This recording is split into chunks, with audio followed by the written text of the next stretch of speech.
እንዳይበሉ ንጉሥ ሆይ።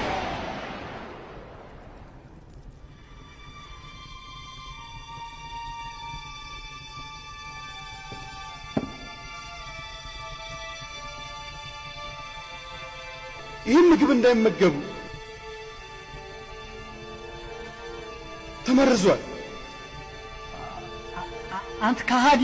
የተመረዘው ምግቡ ሳይሆን የወይን ጠጁ።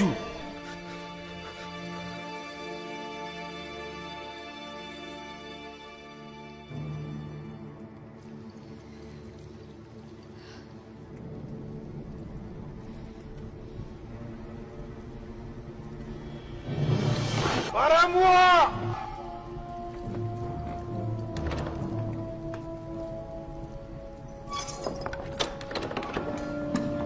አቤት ክቡር አለቃዬ፣ እነዚህን ከሃዲዎች ጠፍርን። እኔ የለሁበትም። ምንም አላውቅም። ንግሥት ሆይ ንገሪልኝ፣ እኔ አይደለሁም። አላውቅም። ተዋቸው።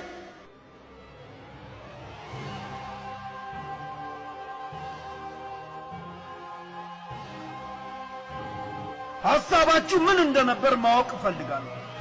የተከበሩ ንጉሥ ሆይ፣ ይህ ከሃዲ ሊገሎት እቅድ ስለነበረው ነው መርዙን ጽዋ ውስጥ የጨመረው። እየዋሸብኝ ነው ንጉሥ ሆይ። መርዙን አምጥቶ ወይን ጠጅ ውስጥ እንድጨምር የሰጠኝ እሱ ነው። በጣም ጥሩ። ለእኔ ያቀረባችሁትን ምግብና መጠጥ ስትቀምሱ ማየት እፈልጋለሁ። ካልሆነ ግን መርዙን ጉሮሯችሁ ስር አንቆረቆረዋለሁ።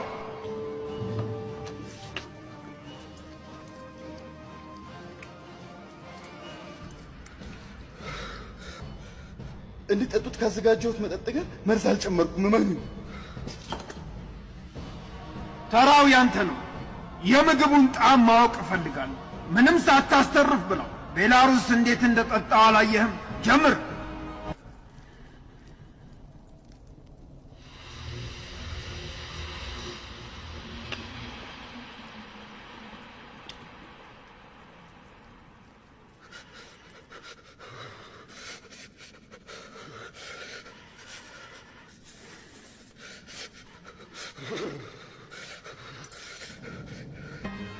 የተከበሩ ንጉሥ ሆይ፣ ታላቅ ስህተት ሰርቻለሁ።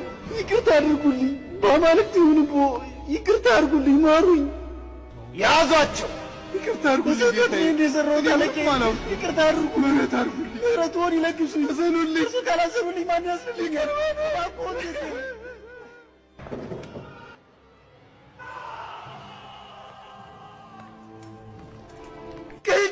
ክህደት!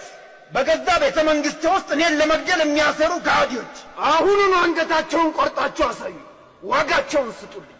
የክቡርነቶ ትእዛዝ ሁሌም ተፈጻሚ ይሆናል።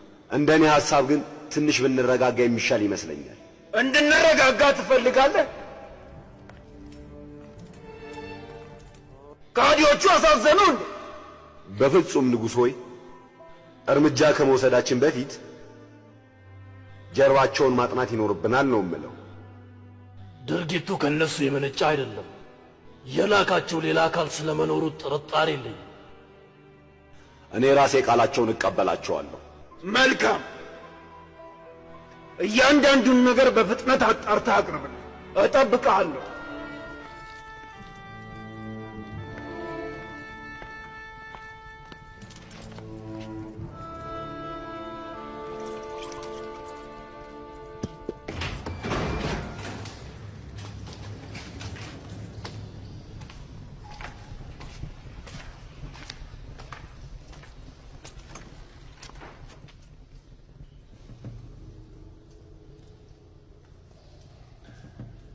ጥሩ።